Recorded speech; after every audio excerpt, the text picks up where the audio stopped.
72 hours. That's how long this Arctic invasion will dominate Britain. What begins tonight as heavy snow transforms into something far more dangerous. A sustained freeze that will test every assumption about British winter preparedness. Temperatures are about to plummet to levels not seen since the 2010 freeze. That winter killed 25,000 people across Europe and cost the UK economy £7 billion. Tonight's weather pattern shows identical characteristics to that historic event. But this time, Britain is less prepared than it was 15 years ago. At 4 minutes, I'll reveal why this storm follows the exact track of 2010's killer freeze. At 7 minutes, you'll understand the economic cascade that begins when Britain's transport network fails simultaneously. And at 10 minutes, I'll expose the infrastructure vulnerabilities that make this freeze more dangerous than anything in recent memory. Right now, as I speak, a massive high-pressure system over Siberia is pushing Arctic air westward at unprecedented speed. Satellite imagery shows temperatures of minus 35 degrees Celsius across northern Scandinavia. That same air mass reaches British shores in exactly 6 hours. The Shetland Islands are experiencing what rescue services are calling complete environmental breakdown. Wind chills of minus 25 degrees Celsius. Snow accumulation of 30 centimeters in 5 hours. Emergency services have suspended all response operations. If you're on the Shetlands tonight, you're on your own until Sunday. Glasgow reports infrastructure beginning to fail. Traffic lights malfunctioning due to ice accumulation. Power substations experiencing load stress as heating demand spikes. Glasgow Airport has shut down completely, not just delayed flights, but closed. The last time Glasgow Airport closed was during the 2010 freeze. Edinburgh facing what transport officials call system-wide failure. Lothian buses have withdrawn all services citywide. Edinburgh Waverley Station reports platform ice too dangerous for passenger access. The Royal Mile is impassable due to ice sheet formation. Yorkshire facing what emergency planners call cascading failures. It's not just snow anymore, it's system collapse. Leeds Bradford Airport closed. M62 experiencing mass vehicle abandonment. West Yorkshire Police report 200 stranded vehicles between junctions 22 and 25. Hull's port operations have ceased due to dock equipment freezing. This isn't just weather disruption, it's economic shutdown. Liverpool and Manchester experiencing what logistics experts call supply chain collapse in real time. Manchester Airport's de-icing capacity overwhelmed.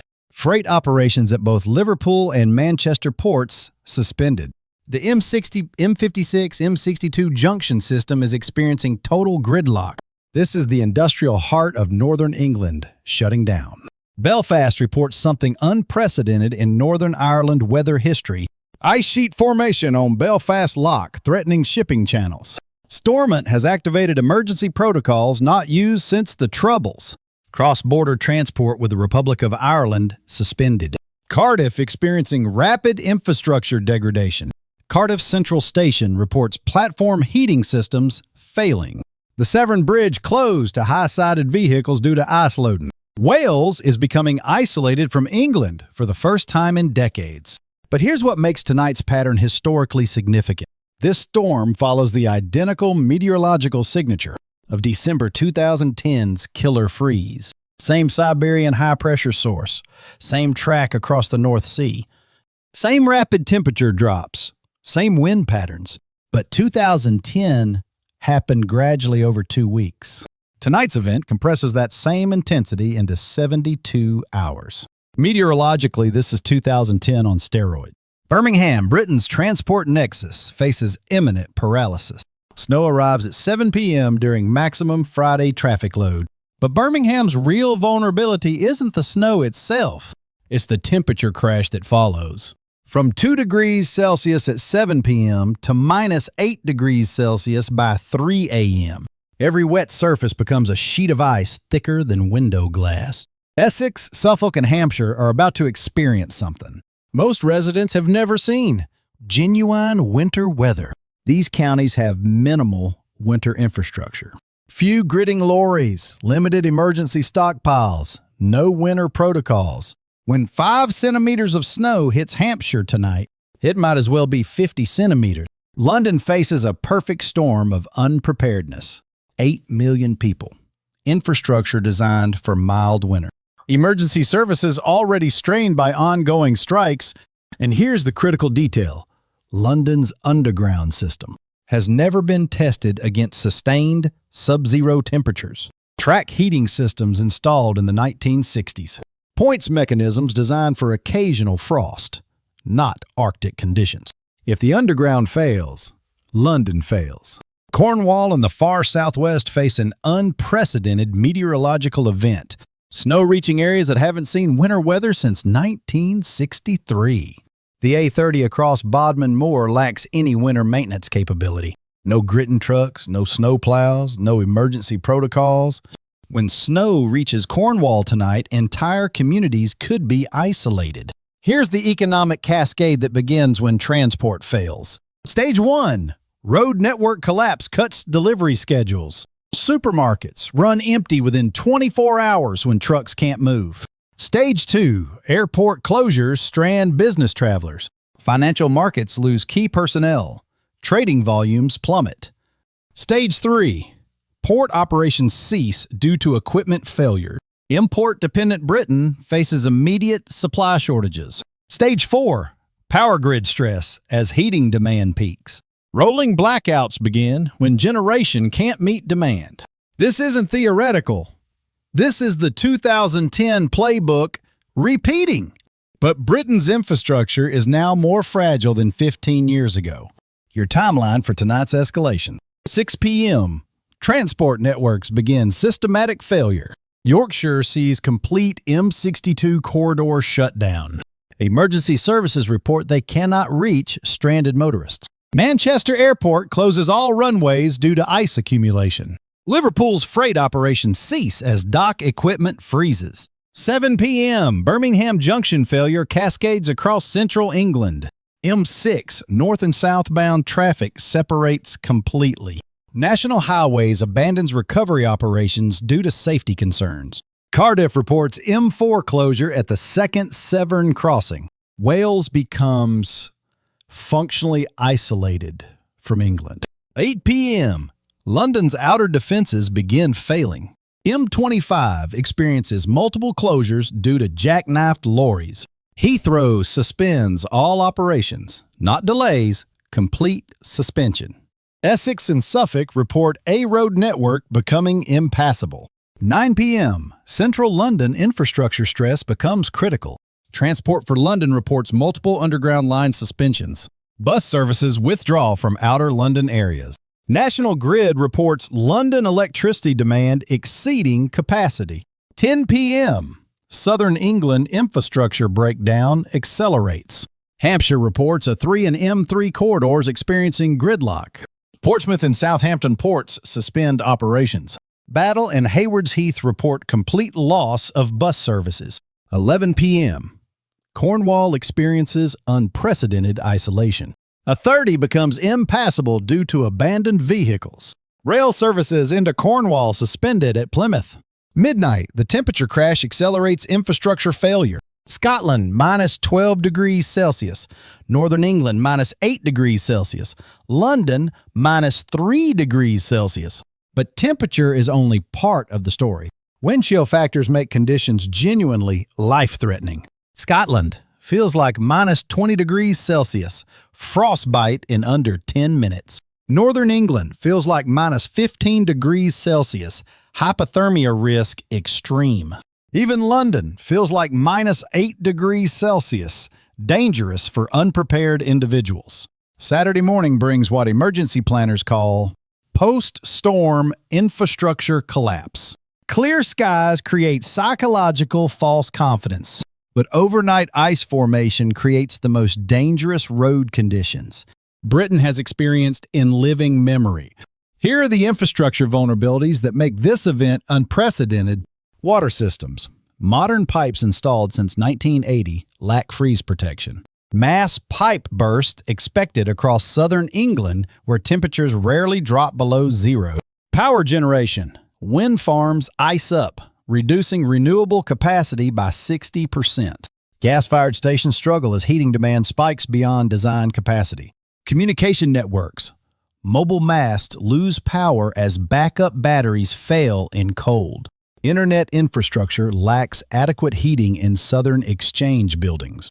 Transportation systems. Railway points freeze despite heating systems. Modern trains cannot operate below -10 degrees Celsius due to electronic failures. Here's the survival guidance by specific location. Shetland Islands, complete isolation through Sunday. Emergency services suspended.